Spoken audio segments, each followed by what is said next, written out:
Hello and welcome to Unacademy. I welcome you all to the Conquer Prelims session of Art and Culture. And this is part 3 of our current affairs in that regard, where we'll be covering everything between January to April of 2026. Now, to give you a little bit of context, good evening to all of you. There are certain things which we've already done, and if you're not aware of them, I would like to make you aware of what is available to you under Conquer Prelims from the history side and how you can use it. For example, see, if you want one stop, one shot modern India within 7 to 8 hours in the most comprehensive manner, you can refer to this video, which is also on the same channel in the what we call as Conquer Prelims playlist. Thereafter, within that again, within 7 hours, I've also done ancient and medieval complete in the most comprehensive manner previously. And in 5 hours, all of art and culture has already been done. So, as part of Conquer Prelims, modern, ancient, medieval, and art and culture has been covered, and you have all this available on the channel already for static portion. So if you're looking for static, it is already available. If you're not aware of this, you should go through this for sure. Thereafter, what this episode is about, it is the third episode of something which we've already done previously, again under Conquer Prelims, which is we've covered Jan to June 2025. Then we've covered June to December 2025. And today we are going to cover Jan to April 2026. So this would complete the whole set of the current affairs also and of static also. Good evening, good evening. So therefore, what it does is I have done both static and current affairs in the most comprehensive manner possible. What I'm planning to do is I will bring in another video wherein I'll do all the GI tags in one video. I'll make it short 10-15 minutes so that you can revise quickly with it. And if you think there is something you want me to revise, for example, in 10-15 minutes or half an hour, you write it in the comment section so that this is a problematic aspect. You please cover it. I will, before the prelims examination, cover that for you on this platform in this manner, and I will be as thorough as possible in that. So with regards to static, already covered. With regards to current affairs, already covered. If you've not watched these videos previously or you have not been exposed to it, GI tags was there here also. GI tags was there here also. There's one GI tag today also. But what happens is in the larger scheme of things, sometimes you're not able to follow. So therefore, I'll create one small video which you can watch before going into the examination also, so that you have one-stop solution there also. So please remember this point, that this is part of a larger scheme of things which we have been doing. And when I say that static and current affairs has been covered, there is nothing more left per se. Now, just to give you more context for anybody who thinks that what has been covered previously, this will be available on my Telegram channel. I'll give you the PPT also. What topics I have covered for 1 year. I'm giving you a list here again, which is from the 6 new properties to the Kamba Ramayana to Dokra work to Republic Day to Banaras Shehnai getting GI tag. This list is extremely comprehensive. UCCN, Killer D, Gita and Gita Govinda into UNESCO Memory of World Register. Be it, all these topics have already been covered. So what we will do now is the set of these two slides, which is between Jan to April of 2026. There are certain topics which need to be covered. Chinna, the revision through question series will be back in the first week of May. Don't worry, I have planned that also. Just before the examination, I will go extensive 6 to 8 sessions. I will revise modern, ancient, medieval art and culture through special sessions also. So don't worry about that also. So everything is planned. It is as per a certain larger set plan. Now this will complete the current affairs. So if everybody is here and everybody is ready, can we start our discussion for today? In the next 1.5 hours, I would like to cover these topics which have been in the news in the past 4 months, 4.5 months in that regard. Right? Yes, sir. Let's start, sir. Very good.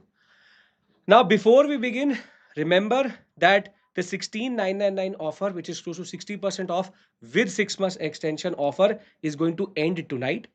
You have to use the code IAS English if you have been considering to be part of the Unacademy family. Using this code is extremely important because it will in turn allow you to be tagged to our team.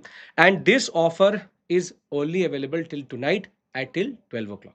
Now, let's start our discussion.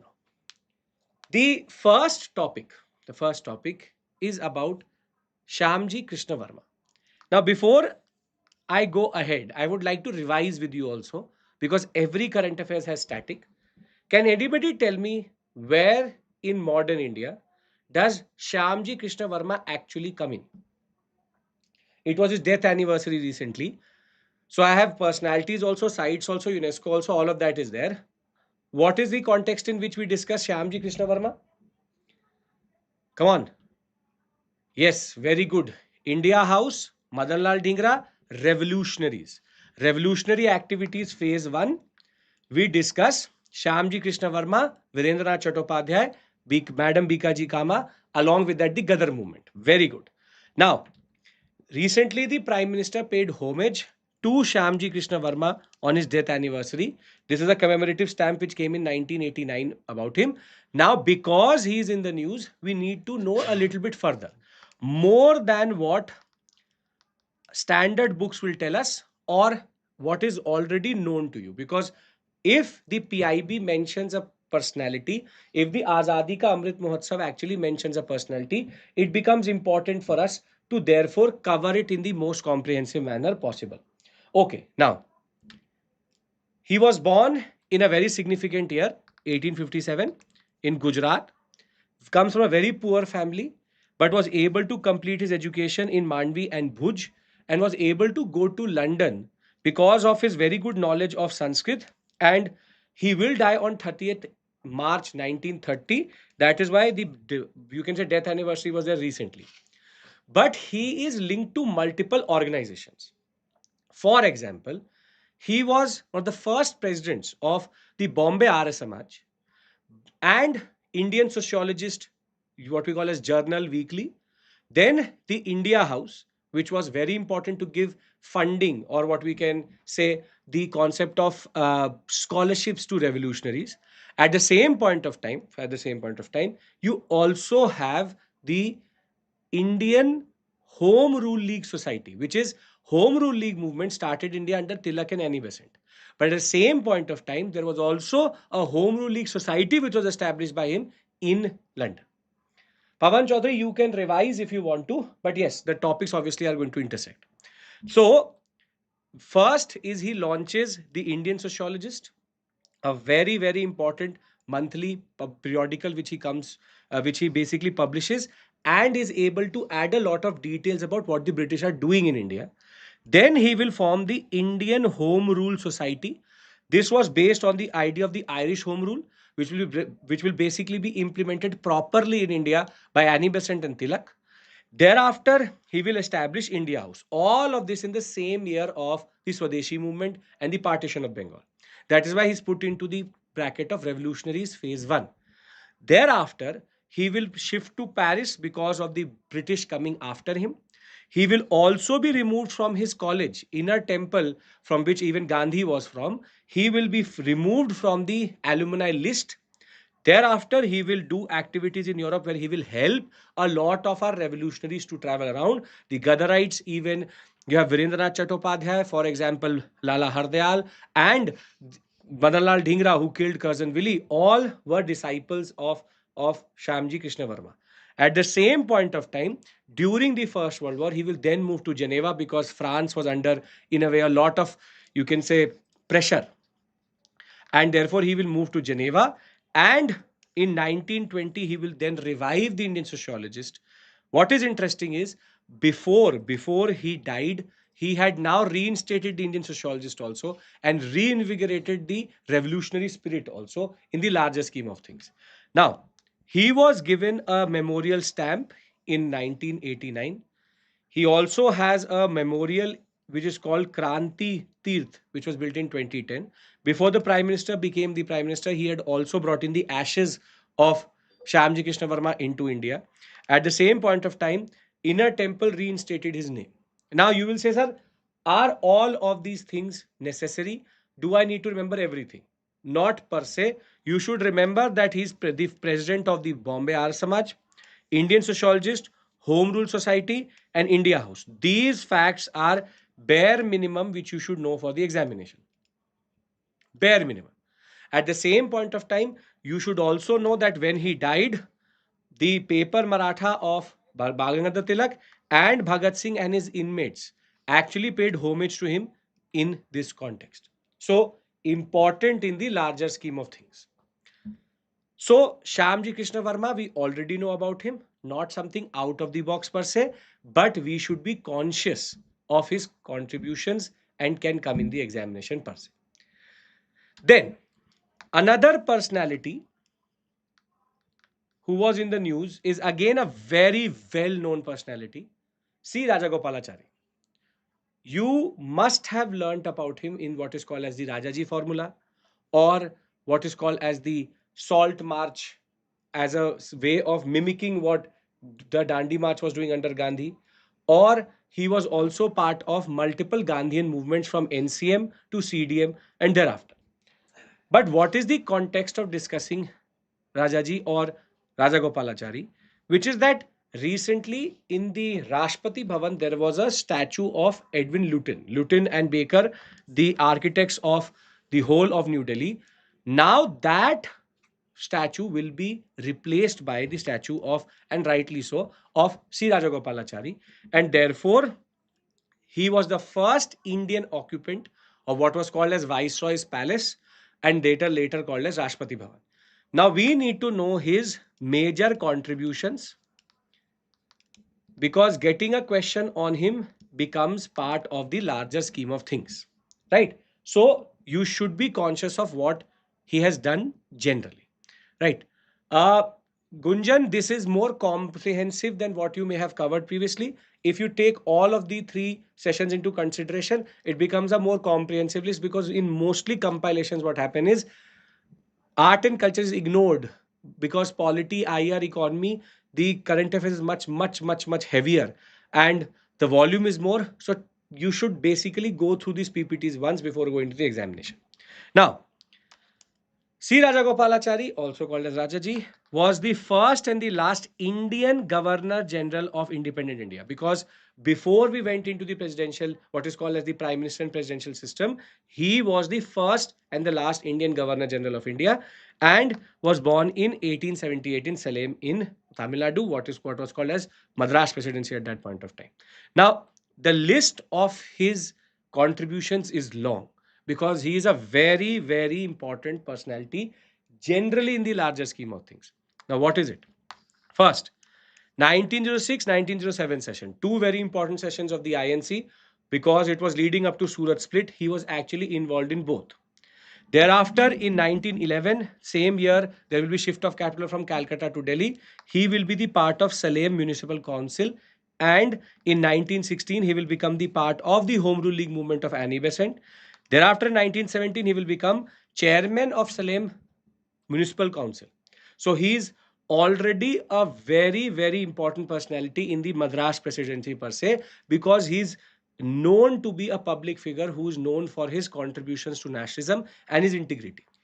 1919, he will shift to Madras, expand his public role, and then get in a way influenced by Gandhian politics, and then become part of what is called as the Gandhian movements.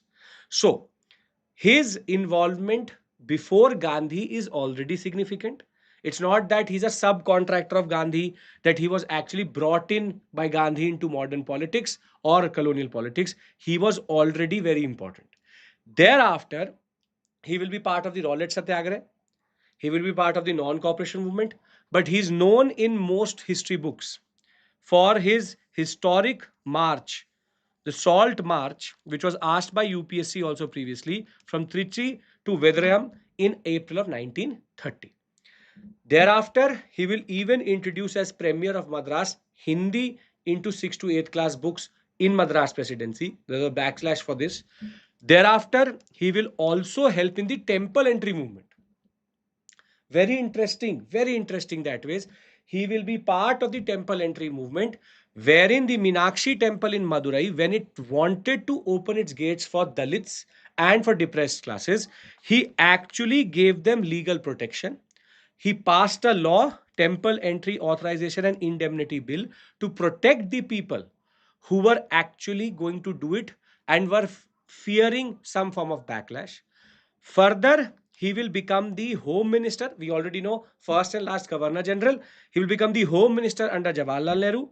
But because he saw Congress domination as a problem, he saw Jawaharlal Nehru's way of governance as a problem, he was going to, and he will then further establish the Swatantra Party in 1959. Again, a point which UPSC has previously asked. So UPSC has already asked two very interesting moments of his life, and therefore he becomes a very, very important personality in the larger scheme of things. So his involvement in what is called as Free Enterprise, All India Agricultural Federation, and Swatantra Party is important. Two personalities, but two very well-known personalities, which is you have C. Rajagopalachari and Shyamji Krishna Varma. I am giving you the necessary facts to be learned for the examination, because there's no point going into a lot of backstory which you cannot learn before the exam. With less than 30 days left, we have to be efficient. I hope we all are on the same page with regards to these two personalities. Nothing out of the box per se, because very well known personalities generally, but in the news. Yes, sir. You have to make this a two-way conversation. You have to tell me, yes, sir, we're on the same page. Let's move on. Okay, yes, sir. Great. Now, we had, you can say this is a very interesting moment of how we are decolonizing our history. You would know something called the Central Vista Redevelopment Project, under which North Block, South Block are now going to be converted into two museums, which is called as India till 1857, India after 1857. The Central Vista has been changed, which was previously called Rajpath, now Kartavya Path. Now, as part of that restructure and project, there was also the relocation of all the ministries which are there in North Block, South Block, and Central Secretariat. 86 ministries scattered across the labor ministry, which is different. For example, agriculture, Krishi Bhavan is different. All of this was going to come under what is called as Kartavya Bhavan. Very good. Three Kartavya Bhavans, but there is one more extension to Kartavya Bhavan, which is called Seva Teerth. Seva Teerth basically is Prime Minister's office along with the National Security Secretariat and Cabinet Secretariat. This is together called PMO plus National Security Council plus Cabinet Secretariat, together called Seva Teerth. Seva Teerth plus three Kartavya Bhavans. This is basically the whole project, and on the 95th anniversary of Delhi's, you can say, redevelopment being completed in 1931, two Kartavya Bhavans and the Seva Teerth have now become operational. So it generally becomes important for us to know what is this division. So on 13th February 1931, Delhi was made capital in 1911. But it took 20 years for all the different aspects of Delhi to develop. So on 13th February 1931, Seva Teerth was inaugurated by the Prime Minister, and it is based on the philosophy of doing good to citizens. The name itself, Seva Teerth, is about service and the idea that it is a pilgrimage for all the bureaucrats and for also the politicians. And this has interesting historical features and also has what is called as architecture, which is inspired by history. For example, Dr. Bimal Patel, who is the architect, brought in elements of Chalukyan temples, which would mean Vesara style. He also brought in the concept of Buddhist stupas, and the dome which is there on Seva Teerth is actually stupa architecture. And at the same point of time, it is also a new building which has green elements. which has green elements. And therefore, this secretariat, when fully operational, will be a marriage of stupa architecture, Hoysala architecture, Chalukyan architecture, Vesara architecture, and also sustainability, because it has its own water plant, it has solar power plants, and therefore it will be a green building at the same point of time. This topic is still not complete because the third Kartavya Bhavan has not been opened. But when it will be opened, the all 86 ministries will go into one place. And this will be extremely important from the governance perspective, because from the governance perspective, it is important to have all ministries in the same place. That allows for better governance, better movement of files, and more unified approach. So, Seva Teerth, Kartavya Bhavan, its inspiration. Inspiration has already been asked about the Indian Parliament, because they asked about Chaushat Yogini Temple. So there's a very good chance that Chalukyan architecture can be asked as a static concept, either in prelims or mains, in order to make sure that they are basically giving homage to this building itself. So don't be surprised to see a question on Chalukyan architecture or Stupa. Stupa has already come, but Chalukyan architecture will now have some space for sure in either prelims or mains. That is a given now. Now, from two personalities and one building which has historical significance, we move to the UNESCO understanding. Now, I don't know if you have an understanding of this or not, but I'll give you basic understanding of the way UNESCO World Heritage Sites are created. A country first nominates a certain site for UNESCO. Thereafter, it goes into tentative list. When it is in tentative list, then it is nominated again for that cycle, and then it goes into representative list. Then it goes into representative list. Now, the two you can say UNESCO-based current affairs, Living Roots Bridges and the Diamond Triangle, as it is called, the Buddhist by Diamond Triangle, both are related, one here, one here. For example, India has officially nominated Meghalaya's Living Root Bridges to the UNESCO tentative list, so that it will be added to the World Heritage tentative list for the cycle of 2026-27. This already has been asked by UPSC as a previous year question. Where do we find living roots bridges? And this cultural landscape of Liu Charai cultural landscape is now in the UNESCO tentative list. So therefore, this tradition, which is very specific to the Khasi and Jaintia hills of Meghalaya, is a very good example of bioengineering, and therefore it takes 15 to 30 years for such a bridge to develop, but is a very important aspect of the landscape of this sector. Now, this topic is about nomination. This topic is about nomination, that we have nominated living root bridges. At the same point of time, 3 Buddhist sites have been included into the tentative list properly. So nomination leads to tentative list. Here, these had been nominated previously, have now been put into tentative list. So nomination, acceptance, tentative list.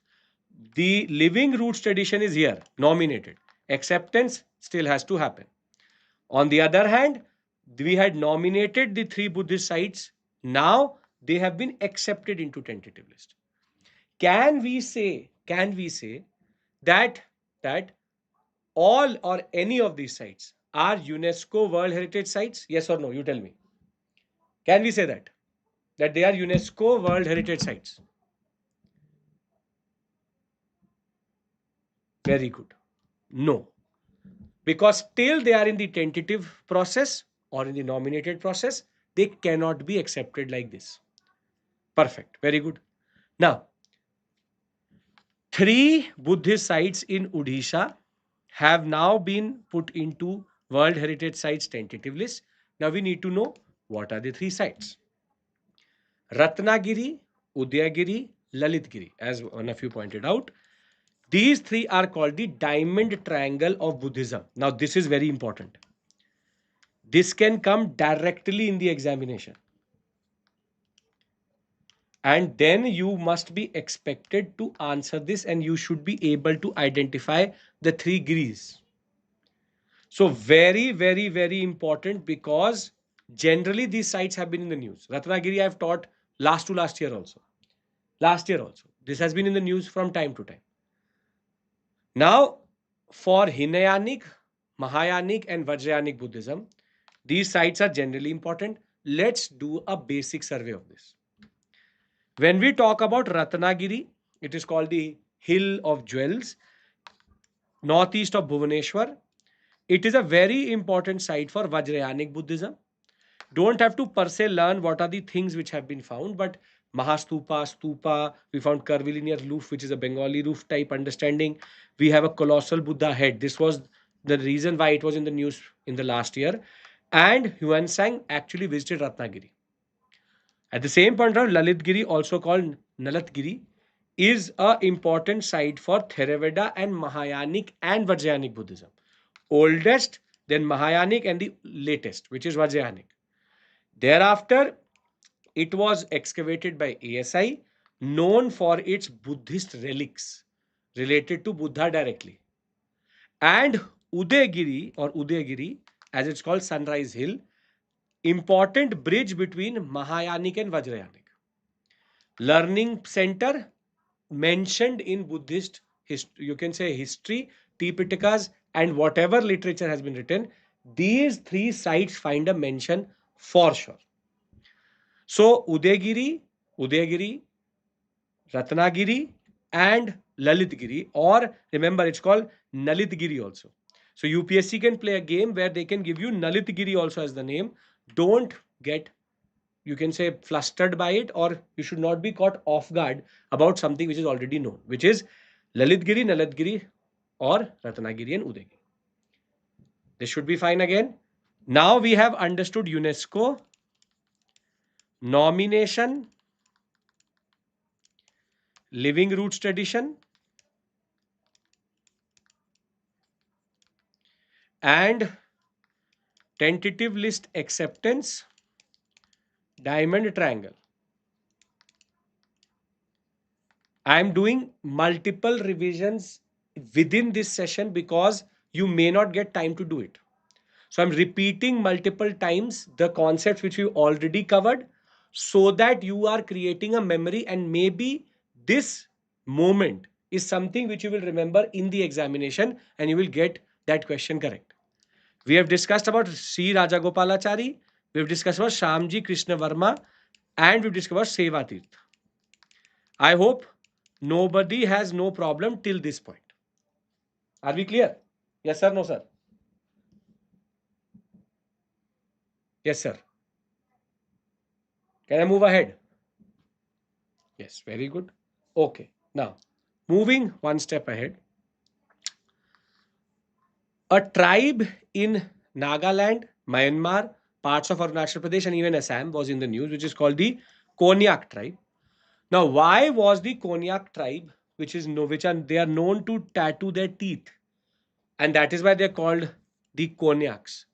Konyak tribe herbal medicine recently has yielded anti-cancer properties. Now, very simply, three type of questions can be made out of this. First, term Konyak. Second, location. Third is what are their basic festivals and traditions. So, we have Nagaland, Arunachal Pradesh, and Myanmar. Three places where directly this tribe is there. Over and above that, we have also certain population in Assam. So, the largest Naga tribe in Nagaland, some districts of Arunachal Pradesh, and one district of Myanmar. The other aspect is, what is the language which they speak? Konyak. What is their religion?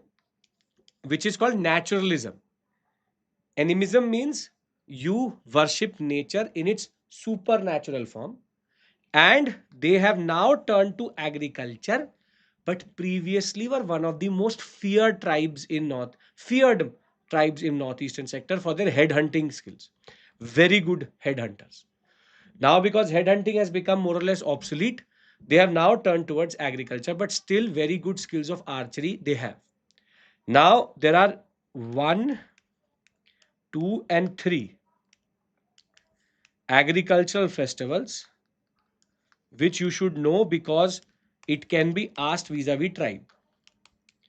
So, we have similar sounding with regards to this. You can pick up and then answer in the examination. So, please remember festival, location, and the term which refers to a certain tribe. Because in the larger scheme of things, sometimes very obvious things we are forgetting in the examination. Now, Konyak, again, Konyak, Rajaji, you have Shyamji, Krishna Varma, Seva Teerth, Living Roots Tradition, the Diamond Triangle, Ratnagiri, Udaygiri, and Lalitgiri, and now Konyak. So we have covered these aspects till this point. Now, I will add one more term here, which is called as Abhilekh Patal. Now, Abhilekh means manuscripts and Patal means surface. Basically, this is the National Archives digital portal. The National Archives of India has a digital portal where it is digitizing all the documents which are there in the National Archives. This is a very important institution for historians. Throughout my MPhil, throughout my masters, this was a very important space which we used to enter to get the, you can say, original files which were documented by the British and allows us to write the history of colonial India. Now, Abhilekh Patal is the digital, you can say, portal. You should know which is the nodal agency. Nodal agency is Ministry of Culture. Digitization is its process. But what about the National Archives? What is the context for the National Archives? Now, when we talk about the National Archives was established on 11th March 1891 in Calcutta. When in 1911, the capital shifted to Delhi, this also shifted to Delhi. And by 1932-33, they were in the building which is there in front of India Gate today. So Gyan Bharatam mission is a separate mission which is for non-national archives based manuscripts. You have to understand this, Anir. That is why I'm doing this, because you have to understand this is an internal digitization process. 7 million to 10 million files are already there. 70 lakh to 1 crore files are already there in the National Archive. They are trying to digitize each one of them. At the same point of time, Gyan Bharatam mission or National Manuscripts mission, previously as it is called, was about digitizing manuscripts other than that. So you should know the difference about these two.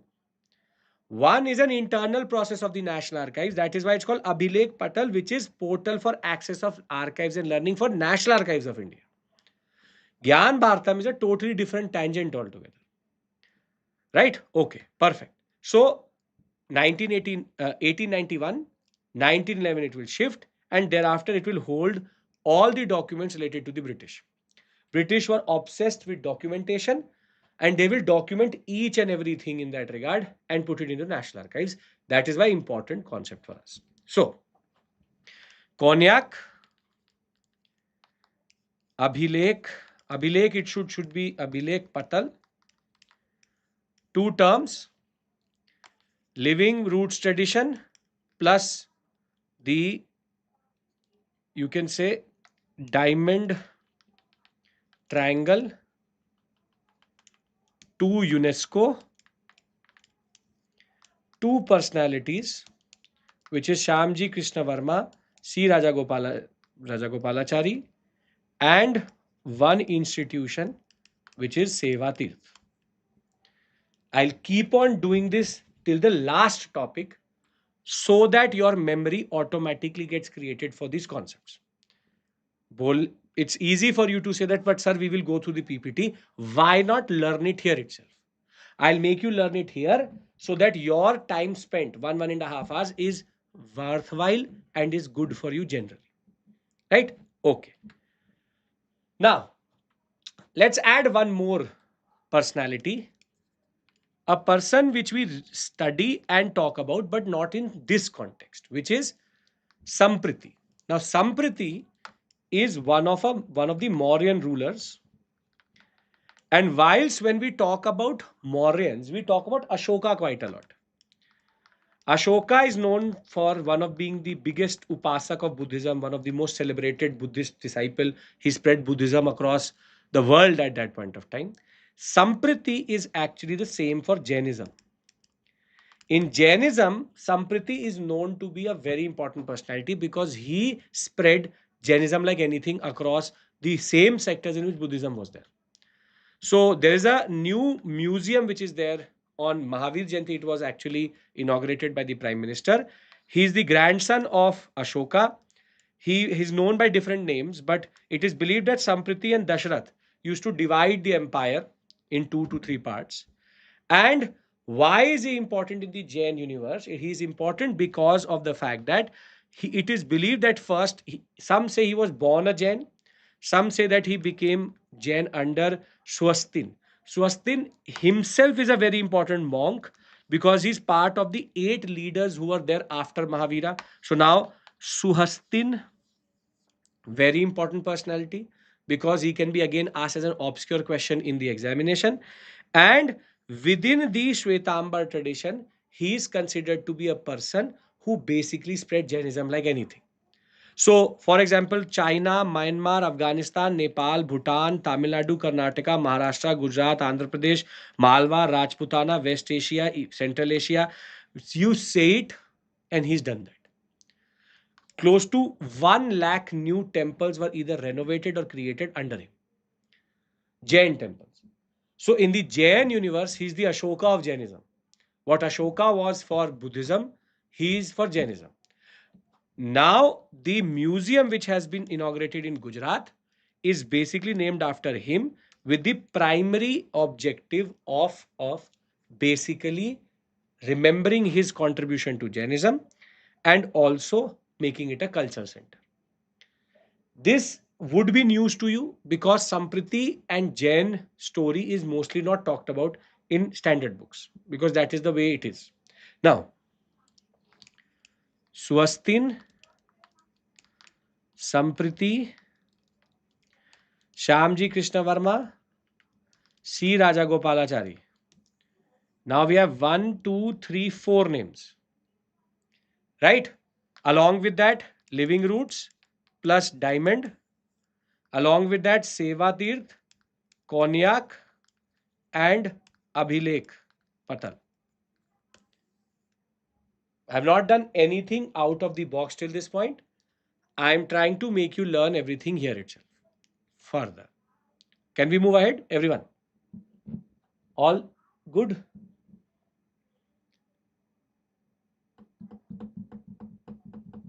Yes. Okay. Now there's a little bit of static which can come in the examination as statement based questions.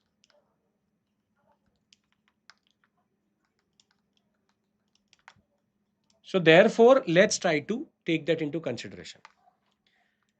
There's 2 words which are used, petroglyph and geoglyph.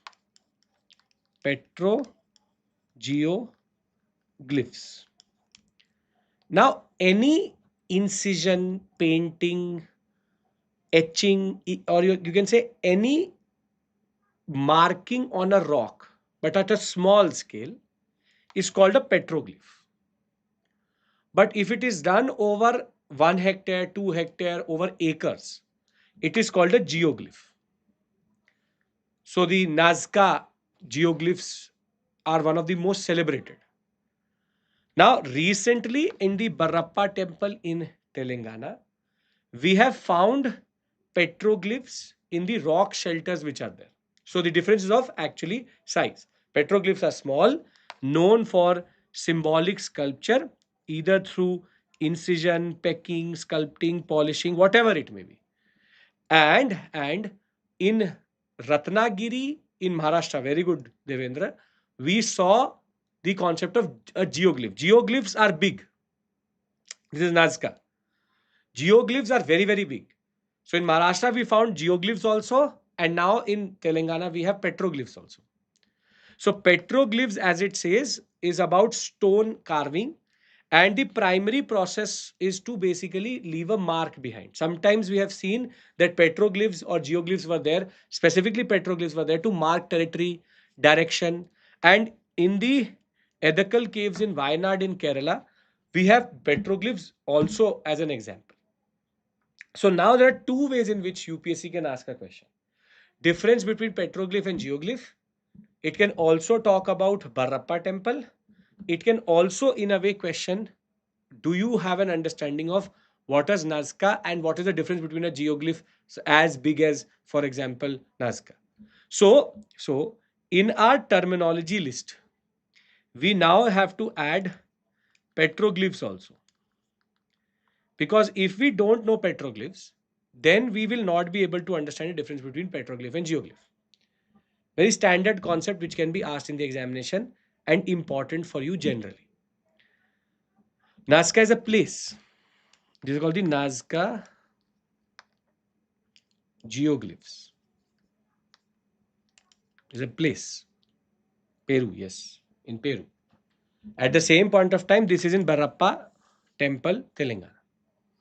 Again, nothing, this is in the gradation of all things which we've done. Still in the lower part, we have these important 1, 2, 3, 4, 5, 6, 7, 8, 9. 9 important. This is okay. Yes, the Nazca Peru one. They are called geoglyphs. Okay. Moving ahead. Now, again, a very important fort, but under what is called as geological heritage of India. Kalinjar Fort was already in the news because of being part of the UP tableau in the Republic Day, but it has recently been given Geo Heritage Site tag by the Geological Survey of India. This is very important. GSI tag. GSI tag. Now, this temple, this fort has 2 to 3 different historical tangents. Its history goes as early as Gupta period. There's one of its capture and the other one is of religious history. So the Geological Survey of India, for its, you can say, geological importance in the history of the earth, the Geological Survey tag allows for better protection and understanding. Now, one tangent of this GSI, you can say, site is how it was under different dynasties. So from Gupta to the Chandelas and even Ghaznavi or Ghazni, Aibak, Humayun attacked it. It is only Akbar who was able to breach it under his Rajput policy. Later it will go to Birbal, from Birbal to Bundela rulers, from Bundela rulers to a local ruler there of Panna, and then to the British. So in a way it captures the history from ancient to modern. But why it was actually represented in the tableau is because of a temple which was established by the Chandela ruler Paramaditya Dev, which is called Neelkanta temple. Neelkanta temple because it has Ekmukhi Linga. So there are 3 to 4 things which you need to take into consideration. First is Neelkanta temple. The other one would be GSI. Thereafter, it would also be the fact that it has a history from the Gupta to the British period. If we get a question on Kalinjar Fort, it would not be a, you can say, surprise per se, because it is something which has been in the news multiple times now. So, beautiful fort, beautiful temple, truly deserves to be part of GSI, even UNESCO World Heritage Site if that is possible. Now, we have now Neelkantha temple, GSI site Kalinjar Fort, living roots tradition, Along with that, we have the concept of diamond triangle. Then we have Abhilekh Patal plus the concept of Seva Teerth. Then we have Konyak, Shyamji Krishna Varma plus C. Rajagopalachari. Right? So, so we have just expanded our understanding further, and we have added Kalinjar Fort to it. You can add Samprati here also.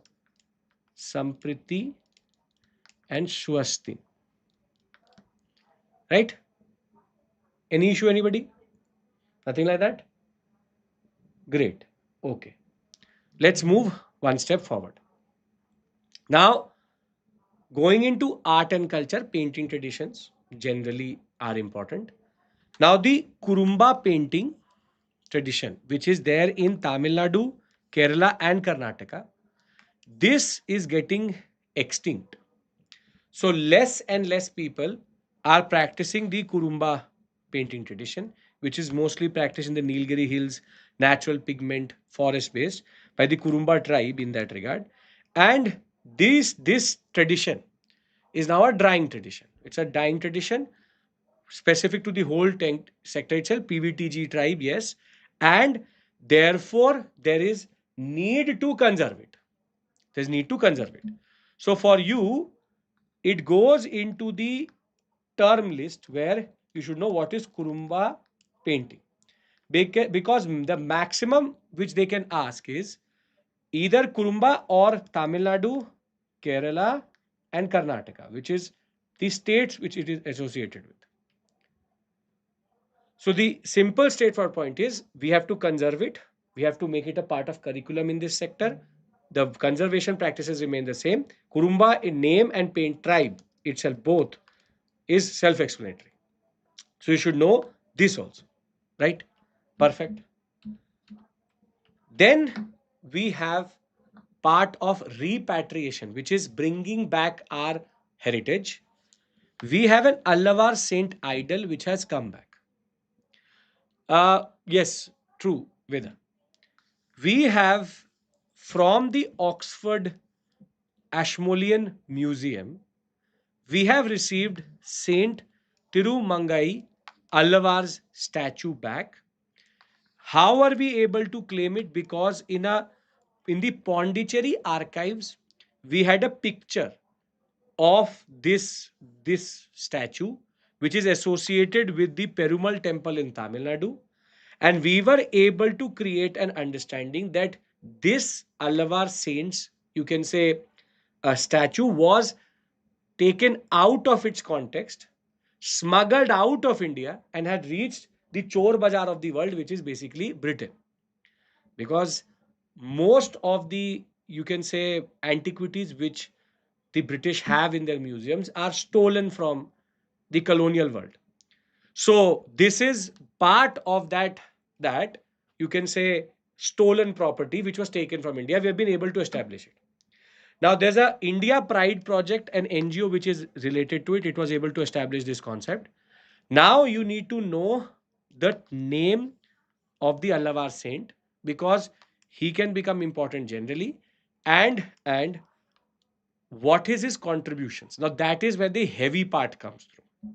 Meaning in our list we can add the name of Tirumangalai, but his contributions are heavy. I would say only learn it if you have covered everything. Yes, he's the last of the Allavars.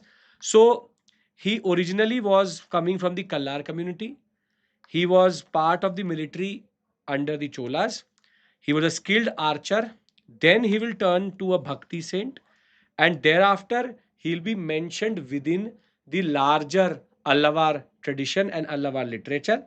He was also the one who established he visited the 108 Divya Desams, which are sacred places for Lord Vishnu, and he's considered to be a incarnation of Vishnu's, or rather Lord Vishnu's bow itself. So this information is secondary only if you have covered everything else. Please remember this point. If you will not, then you will waste your time for sure. Because if you have not learned what is the basics, then there's no point going into too much of information. This is a litmus test. This is a, you can say, pro tip for you. Only learn it when you have bandwidth. Because if a question comes about deep into history of Allavas as it is, you will not be able to answer it. So you should know where to draw the line. The line is to know his name, know the region, Allavar, basic understanding, not beyond that. Only if you have bandwidth, which you don't have, as I know, you don't have to go into this. Now, our personalities list is now going to expand. Allavar, Shyamji Krishna Varma, C. Rajagopalachari, we have Swastin,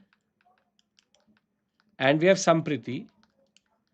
Now we have two personalities further added related to the colonial history because they were mentioned in the PIB directly because of their birth or death anniversary.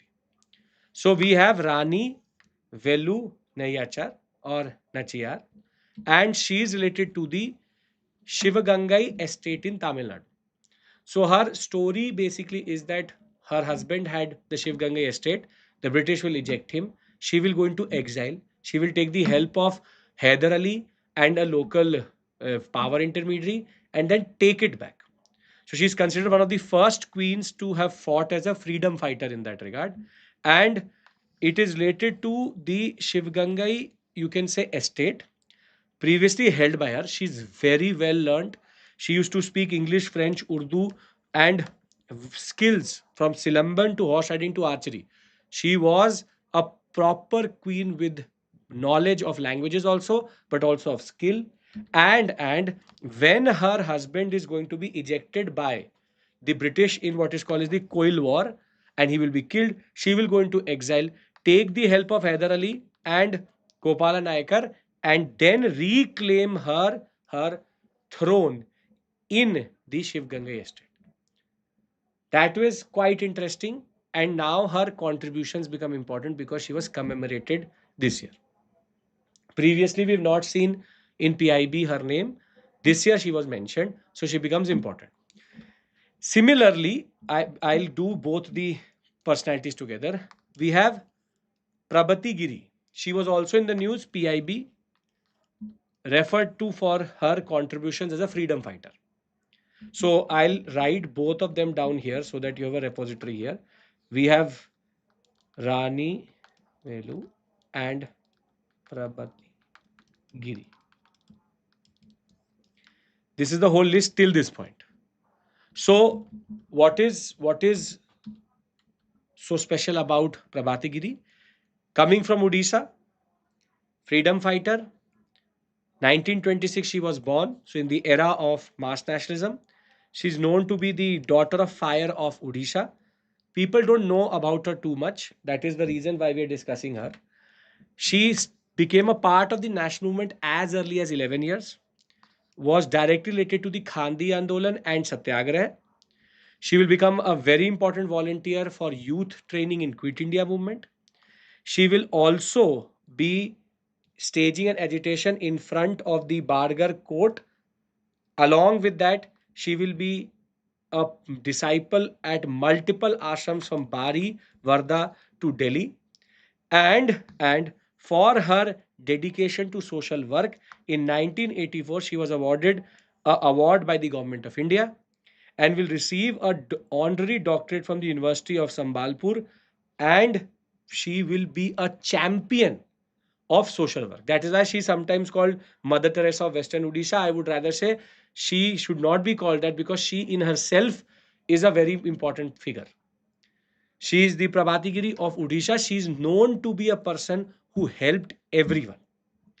So, be it the national movement or be it thereafter in independent India, she is a person who is known for her valor, for her bravery, for her way of confronting the British, but also helping the people whilst doing that. So you can get her name, you can get a short, you can say uh, essay about her, and then they can ask who is that person. Further, you can be asked about her smaller details. So generally important, rightly called as the daughter of fire. So we now have a comprehensive list of personalities which we've covered. Further, in the places list, there's a place in Jammu and Kashmir which is called as Zenpora. Now, the Zehenpora. Why is it important for us? Is because it's a Buddhist site. In the larger story of Jammu and Kashmir, which is known for its flux and multiple religious understanding, Zehenpora is a site which is known for the Buddhist history of the Jammu and Kashmir sector, specifically Kashmir sector. That is because of the Kushana connection. So Kushana and Gandhara school connection. In turn, recently the Prime Minister has referred to this site in Man Ki Baat because he's talked about how Buddhism was spreading across India, and a Buddhist, you can say, circuit can be developed in Jammu and Kashmir also. So a site now in the news, Zehenpora should know about the name of the site generally for the larger scheme of things. Right? Okay. Can we do a roundup before we move to other aspects? Can we do a roundup of whatever we've done till this point? Yes, sir. Yaad hai? Do you remember? Okay. Personalities. Come on. We have, yes, in mock test, this will be referred to. Shyamji Krishna Varma. Very good. Rajaji. Then Rani, Velu, Nachiyar. Then we have Allavar. Further, Parbati Giri. Then Swastin, Samprati. So, personality list is this. Places which we've referred to. Places which we referred to. Zehenpora, Living Tradition and UNESCO. Living Roots Tradition. Further, the Diamond Triangle. Right? Then we've learned terms. Konyak, Abhilekh Patal, Seva Teerth. Konyak, don't write Konyak with K, C, K. Then petroglyphs or geoglyphs. Kurumba, very good. And places, Kalinjar Fort, very good, very good. We've already learned it. Neelkanta Temple.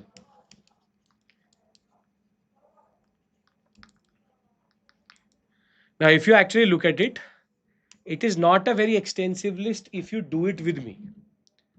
Right? It seems to be a lot, but if you can remember these words in these contexts, you will be able to answer any question.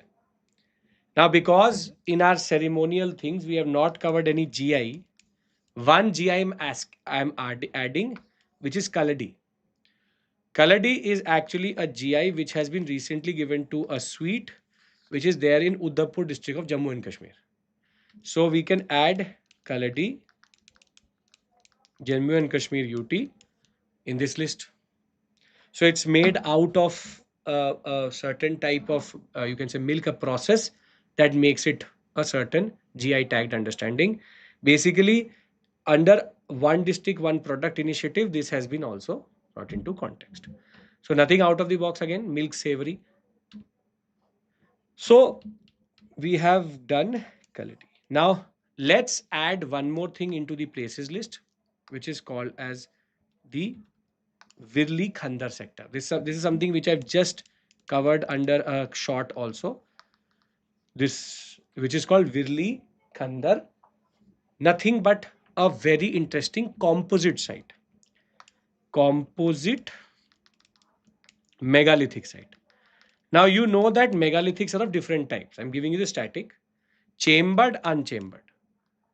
Under chambered, you have something called dolomenoid cyst, and cyst, which is fully underground cyst.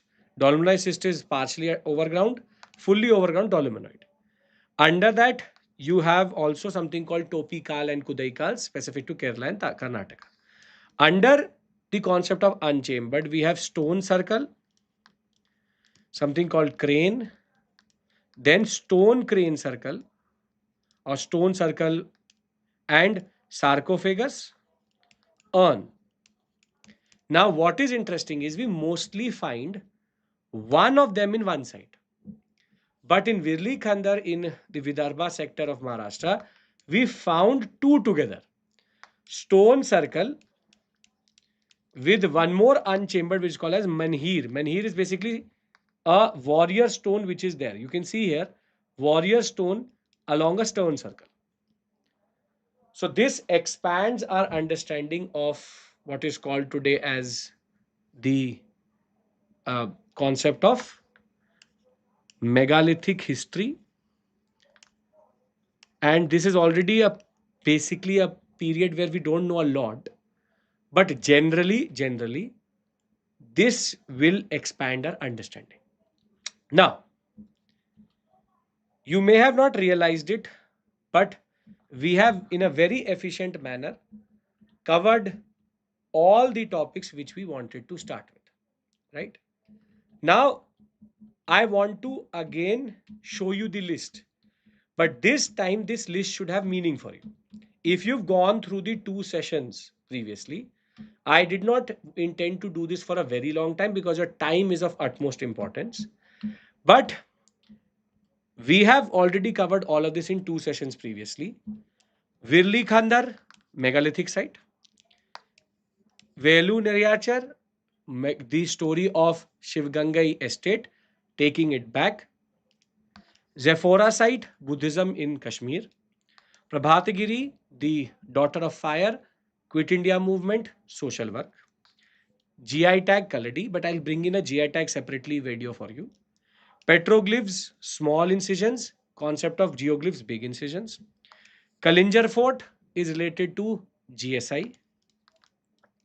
Then Kurumba painting becoming extinct, Tamil Nadu, Karnataka and Kerala. Idol coming under India Pride project. Shyamji Krishna Varma, Indian sociologist weekly, the Indian Home Rule League Society and the concept of India House along with Bombay Arya Samaj. Konyak tribe, medicinal property, anti-cancer, and Arunachal Pradesh, Nagaland, Myanmar and parts of Assam. Abhilekh Patal, National Archive, the concept of having what is called as a digitization drive. Raja Samprati related to what? Related to Jainism. What Ashoka was for Buddhism, he is for Jainism, and his museum has brought in. Sri Rajagopalachari, first and last Governor General, Home Minister also, Swatantra Party, related to the march along Vedrayam. Along with that, he is related to non-cooperation, civil disobedience, the Salem Municipal Council. Along with that, he is also connected to the concept of temple entry movement in this sector. Seva Teerth, the PMO, along with that Kartavya, and nomination of Living Roots Bridges of Meghalaya, and the tentative acceptance of Udayagiri, Lalitgiri, and Ratnagiri. Done, everyone? Sorted? If when you will see this list, you can simply now associate it with something, right? Okay. So, perfect. I will now see you in one last session of Conquer Prelims. As you would know, it's called the last lap. And what I will try to do as of right now planned for 12th of May, may change, but as of right now 12th of May, I will cover ancient, medieval, modern, everything for you within 2 to 3 hours. Within 2 to 3 hours, through timeline and maps. I'll just revise everything with you so that before you go into the examination, you have a better understanding of history. Last time also in 2025, 5 to 6 questions straightforward we had discussed in the last lap and in the last marathons which I had done. I have already created a repository of marathons for you. Please do refer to these. If you want a much shorter session than this, then the 12th May one is the one in which I will revise everything with you and we can directly go into the examination with that. I will try to help you in all aspects, be it static and current affairs. Current affairs for art and culture is done. I'll do it in within 2 to 3 hours. There's no point going beyond that as it is just before the examination. No issues whatsoever in that sense. So thank you. Take care. Bye bye. And I'll see you very soon with the marathon. Practice questions, patriotic, I will add it to the PPTs so that you can get it when this PPT is uploaded into our Telegram channel or my Telegram channel. Thank you. Take care. Bye bye.